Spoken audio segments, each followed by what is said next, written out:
안녕하세요. 저는 이번 가을에 결혼식을 앞두고 있었던 30대 직장인 여성입니다. 저는 부모님의 이혼으로 어린 시절부터 고모 집에 얹혀 살았습니다. 다른 남자와 눈이 맞은 어머니가 저를 두고 집을 나가셨다고 들었어요. 그 이후로 한 번도 어머니와 연락이 된 적은 없었기 때문에 그 말이 사실인지는 모르겠어요. 늘 고모는 기억나지 않는 어머니를 욕하기 바빴고 저희 아버지도 자상하신 분은 아니었거든요. 하지만 적어도 어머니를 만난 적은 없으니 그저 고모의 말을 믿으며 자랐습니다. 힘들게 고등학교까지 졸업한 뒤 서울로 올라와 지금은 평범한 직장인이 되었습니다. 그리고 남자친구와도 직장 상사의 소개로 만나게 되었습니다. 자영업을 하는 부모님과 누나 한 명이 있다는 그는 저와 마찬가지로 평범한 회사원이었습니다. 과묵하지만 성실한 그는 저에게 먼저 적극적으로 다가왔어요. 하지만 이전에도 제 어두운 가정사로 인해 사랑하는 사람과 헤어졌던 경험이 있었기에 바로 연애를 시작하지는 못했어요. 몇 번의 만남 이후 고민 끝에 저도 제 가정사를 남자친구에게 털어놓았습니다. 제 걱정과는 달리 남자친구는 제 가정사는 제 잘못이 아니니까 상관없다고 말하면서 크게 신경 쓰지 않는다고 하더라고요. 그 말에 얼마나 큰 위로를 받았는지 모릅니다. 그리고 그런 그와 언젠가 가정을 꾸리고 싶다는 생각을 하게 되었고요. 그 후 1년 정도 지났을 무렵 남자친구가 저에게 결혼하자고 청혼을 해왔고 저도 정말 기쁜 마음으로 그러자 했어요. 처음 남자친구의 부모님을 만난 날 정말 많이 긴장을 했습니다. 남자친구가 미리 저에 대해서 어느 정도 이야기를 해두어서 그런지 어렵고 불편한 질문은 오가지 않았습니다. 그리고 이후로도 몇 번 예비 시부모님과 만나며 사이가 좀 더 가까워졌고 결혼 날짜도 잡게 되었습니다. 하지만 불편한 상황도 종종 있었습니다. 제가 이직을 하면서 근무 환경이 많이 바뀌게 되었거든요. 회의도 더 많아지고 야근도 늘었어요. 덕분에 3주 만에 남자친구와 데이트를 할 수 있던 날이었어요. 모처럼 남자친구와 근사한 곳에서 식사를 하려고 이동하고 있었는데 예비 시부모님께 전화가 걸려왔고 같이 밥을 먹자고 하시더군요. 남자친구가 오늘은 이미 정해둔 일정이 있어서 안 된다고 말했지만 계속 오라고 설득하시는 예비 시부모님의 모습에 결국 화과자를 사서 집으로 갔습니다. 집에 도착하자 예비 시부모님과 신우는 잘 왔다고 하면서도 저에게 네가 오기 싫어서 네 남자친구 앞세워서 안 온다고 한 거냐? 라고 물어보시더라고요. 제가 그럴 리가요. 아니에요. 하면서 손사래를 쳤지만 시모는 믿지 않는 눈치였어요. 그러면서 저에게 생사를 오가는 일 아닌 이상 부모가 찾으면 내하고 오라고 하시더군요. 그러면서 며느리들 네가 잘해야지 집안 분위기가 달라진다고 한마디 하시더라고요. 생각지 못한 말씀에 놀라 있는데 다행히 남자친구가 왜 그걸 저한테 말하냐고 반박해서 대수롭지 않게 여기고 넘겼어요. 그리고 한 번은 남자친구네 가족 모두가 일이 있어서 예비 시모 혼자 가게를 봐야 하는 상황이었어요. 제가 그 말을 듣고 어떡하냐 많이 힘드시겠다 이렇게 얘기를 했어요. 그러자 남자친구가 그럼 제가 하루 회사 쉬고 가서 도와드리면 안 되냐는 거예요. 저는 당연히 농담이라고 생각하고 한 귀로 듣고 흘려넘기려는데 남자친구가 자꾸 갈 거냐고 되묻는 거예요. 그제서야 농담이 아니라는 걸 알았죠. 그래서 제가 진심이냐고 물었더니 남자친구가 가서 도와드리고 점수 좀 따라는 거예요.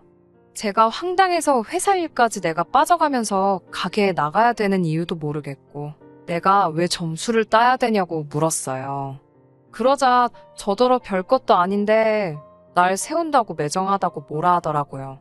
일을 더 크게 만들기 싫어서 어쨌든 그렇게는 못한다고 자르긴 했는데 기분이 계속해서 언짢더라고요. 결혼 전에도 이러면 결혼 후에는 얼마나 뭘 부탁하려고 그러나 싶기도 하고 걱정이 됐어요. 게다가 저를 힘들게 한 또 다른 이유는 시모가 그렇게 남 흉을 본다는 거예요. 친지분들 흉도 보고 이웃들 흉도 보고 모든 사람을 깝니다. 문제는 그걸 자꾸 저랑 이야기하고 싶어 하세요. 제가 회사에 있다고 아무리 말씀드려도 수시로 전화를 하시는데 대부분 내용은 옆집 여자가 나한테 뭐라고 했다. 혹은 문득 생각난 건데 옛날에 내가 이렇게 억울한 일이 있었다. 뭐 대부분이 이런 식의 별 볼 일 없는 내용이거든요. 그래서 언젠가부터는 솔직히 제가 일부러 몇 번 전화를 안 받은 적도 있었고요. 그런데 이 이야기를 시모가 남자친구에게 한 모양이더라고요. 제가 시모한테 전화도 자주 안 하고 잘 받지도 않는다고요. 남자친구가 저에게 자기랑 누나는 성격이 살갑지가 못해서 어머니한테 달라붙어 다니지 못한다고, 그걸 제가 해줬으면 좋겠다고 하더라고요. 제가 밥 먹을 시간도 없을 만큼 회사 일이 바쁜데 그렇게 어머님 하소연 들어드릴 시간 없다고 딱 잘랐어요. 그러자 남자친구는 하루에 5분 일주일에 3-4번만 해주면 되는 건데 왜 해보지도 않고 안 된다고 하냐고 서운하다 하더라고요.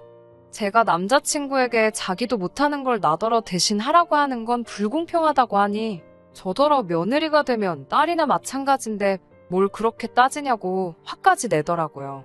그러다 제가 결정적으로 파혼을 결심하게 된 계기가 있습니다. 그건 바로 돈 1,000만 원 때문이었습니다. 이직 한 회사에서 아이디어 공모전이 있었어요. 사내 행사답지 않게 큰돈이 상금으로 걸려 있어서 며칠 밤을 새며 열심히 준비했는데 다행히 결과가 좋아 1등을 차지할 수 있었습니다.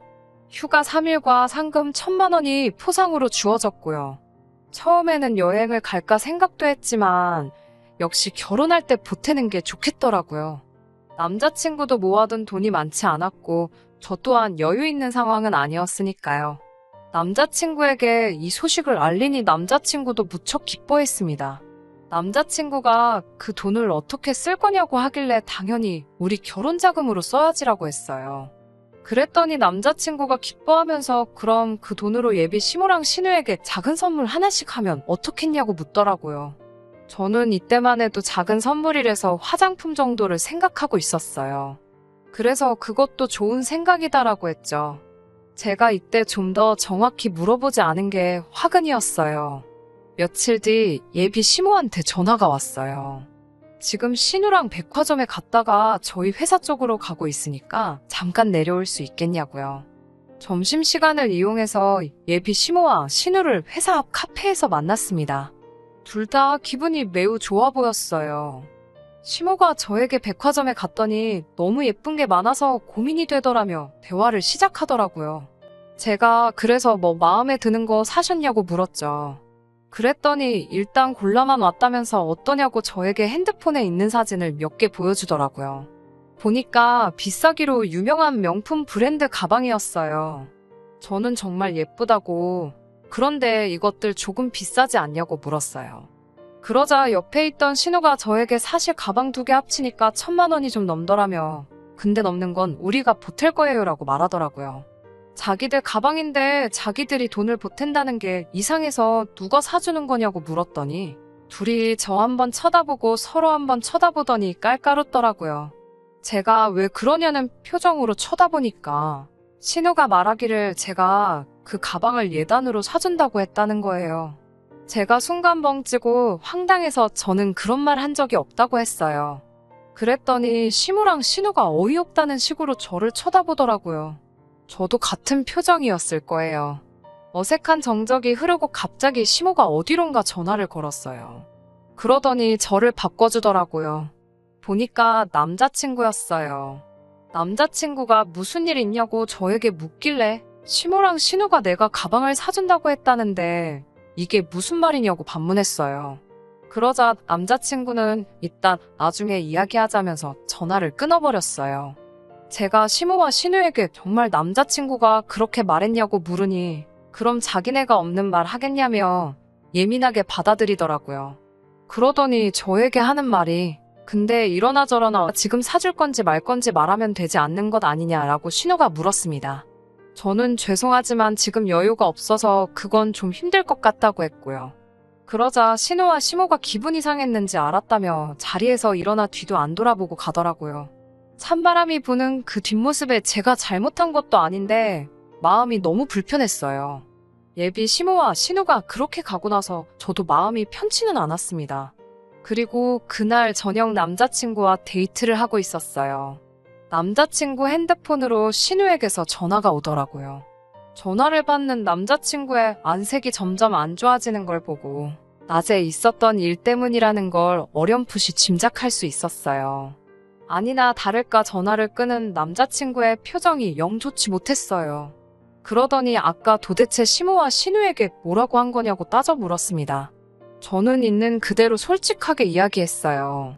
덧붙여 왜 저랑 상의도 하지 않고 시모와 신우에게 그런 큰 선물을 하겠다고 약속했냐고도 반문했습니다. 그러자 남자친구가 하는 말이 자기 집에서는 저를 친딸이나 마찬가지로 받아들이고 사랑할 마음이 되어 있다. 그런데 저는 아닌 것 같대요. 그게 무슨 소리냐고 다시 따져 물으니 하자 있는 제 사정을 이해해주는 고마운 가족들에게 그 정도 선물이 뭐가 어렵냐고 너무 야박하고 치사하더군요. 그제서야 깨달았습니다. 제 가정사를 두고 제 잘못이 아니라며 뭐 어쩔 수 있었냐고 말하던 건 다 거짓부렁이었다는 걸요. 제가 부모님이 안 계신 걸 이유로 저를 하자 있는 사람으로 생각하고 있었다는 걸 제가 눈치채지 못할 정도로 철저하게 숨겨왔다는 사실에 소름이 돋더군요. 사람 보는 눈이 없다고 할 정도로 눈치가 없지는 않았는데 말이죠. 단지 이 남자에게는 제가 부모가 없다는 이유 하나만으로 자기 부모에게 그리고 자기 형제에게 제 모든 걸 다 바칠 사람이라고 생각했던 것 같습니다. 저와의 결혼도 애초에 그럴 계획으로 저에게 접근했겠죠. 그리고 점점 이 결혼은 하면 안 되겠다는 생각도 들었고요. 결국 남자친구에게 그럼 우리 결혼 다시 생각해봐야 할 것 같다고 말했습니다. 남자친구는 그깟 1,000만 원 때문에 헤어지자고 하는 거냐며 저더러 다시 봤다고 실망이라고 하더라고요. 마지막 기회를 줘보고 싶은 생각 또한 없었지만 남자친구에게 한번 떠보듯이 물어봤어요. 너도 그 금액에 상응하는 만큼 내 고모에게 선물을 하라고요. 그럼 저도 그깟 1,000만 원 아까워하지 않고 신우와 시모에게 선물하도록 하겠다고요. 남자친구는 인상을 잔뜩 찌푸리며 부모님도 아닌 사람한테 뭐하러 그렇게 돈을 쓰냐고 하더라고요. 앞으로 저를 딸같이 여겨줄 자기 가족들한테 돈 1,000만 원 쓰는 게 아깝냐고 성질을 내더라고요. 아까우면 아깝다고 말하라나요. 남자친구한테는 웃으며 대답해줬어요. 그렇지 않다고 1,000만 원이 전혀 아깝지 않다고요. 제 말에 남자친구 얼굴이 환하게 바뀌더라고요. 제가 시간 끌 거 있냐고 뭐 사고 싶은지는 내가 봐서 안다고 백화점으로 당장 가자고 했습니다. 신우와 시모가 골라놓은 명품들을 들고 남자친구와 계산하러 향했습니다. 계산을 하기 직전에 남자친구에게 아직 상금이 입금이 안 돼서 들어오면 곧바로 계좌이체를 해준다고 말하고 남자친구의 카드로 일시불로 긁어버렸습니다. 포장하면서 어차피 드릴 건데 이런 게 뭐가 필요하냐고 택도 뜯어버리고 백화점 쓰레기통에 영수증과 함께 버려버렸어요. 남자친구 집에서 선물을 전달해드리니 두 사람도 입이 귀에 걸려있더라고요. 이럴 거면 아까 진작에 사주지 뭐하러 여러 사람 기분 나쁘게 그랬냐고 하더라고요. 참 끝까지도 좋은 구석이라고는 하나도 없는 사람들이었어요. 남자친구가 저를 대변이라도 해주듯 아직 상금이 입금이 안 돼가지고 그랬던 거라 제 편을 들어주더라고요. 그렇게 분위기가 그쪽 집안들만 신이 나서 화기애애한 가운데 제가 찬물을 확 끼얹어 버렸습니다. 이제 그만 헤어지자고요. 아까 전 나를 가족처럼 받아줄 사람들에게 1,000만 원 쓰는 게 아깝지 않냐고 물어봤지 않느냐고. 너는 이미 가족이니까 네 가족한테 1,000만 원 쓰는 거 전혀 아깝지 않을 테니 내 돈 가지고 네 가족들한테 잘할 생각하지 말고 네 가족들한테는 네 돈 써서 네가 잘하라고요. 이깟 1,000만 원 똥 차더라고 2번 다시 엮이지 말라는 교훈값이다 생각하고 눈 꼭 감고 그 가방들 니네 가족들한테 내가 그냥 사줘보려고 생각도 해봤는데 너가 직접 번 돈 가지고 가족들한테 잘하라고 레슨해준 게 있으니까 그 값을 너가 치른 거라고 해줬습니다. 신우와 시모한테도 남한테 그런 비싼 거 받는 거보다 가족한테 받는 선물이 더 마음에 드시죠? 라고 말하고 그 자리를 뛰쳐나왔습니다. 어차피 결혼하면 공동재산이 되었을 것을 그 1,000만 원조차 지 가족한테 지 돈 쓰는 건 아쉬워서 내 돈 가지고 하려고 했다는 게 아직도 괘씸해서 생각만 하면 화가 나네요. 결국 남자친구와는 그날로 헤어졌습니다. 제가 1,000만 원이 아까워서 헤어진 게 아니에요. 남의 개인사를 가지고 약점이라고 생각하고 저를 휘두르려 하는 모습과 네 돈 내 돈 따지면서도 내 돈은 자기 가족한테 다 써야 하는 심보를 가진 사람하고는 가정을 이루어봤자라는 생각밖에 들지 않아요. 그래도 한때 결혼까지 약속했던 사이이다 보니 핸드폰에 저장된 번호로 사진으로나마 그 집 구석 소식을 볼 때가 있어요. 신우의 SNS에 들어가 보면 그 가방을 들고 찍은 사진이 하나도 없었어요. 평소에도 사소한 것까지 남들 보여주고 싶어 사진으로 전부 찍어 올릴 정도인 사람이거든요. 그런데도 사진 하나 안 올라오는 것 보면 아무래도 그 가방은 환불을 받은 것 같네요. 일부러 영수증도 버리고 택도 뜯었으니 환불하려면 말싸움 좀 해야 했을 텐데 나한테는 그 돈이 아깝냐면서 자기 돈은 정말 아까웠는지 말싸움까지 해서 환불을 받아냈나 봅니다. 그런 거 보면 안전 후회가 없어요. 오히려 결혼 전에 자기들의 본 모습을 까발려줘서 고마울 따름이에요. 제가 그 상금을 타지 않았더라면 꼼짝없이 그 사람들 본성도 모른 채 그 집에 시집가서 어떤 대우를 받고 있을지 뻔하다 보니 오히려 안도의 한숨이 나오네요. 이 1,000만 원만큼은 제가 정말 필요한 곳에 저를 위해 쓰도록 해야겠습니다. 제가 준비한 사연은 여기까지입니다. 끝까지 들어주셔서 감사합니다. 오늘의 사연은 여기까지입니다. 구독과 좋아요, 알람 설정 부탁드리고 더 좋은 사연으로 다시 찾아뵙겠습니다. 감사합니다.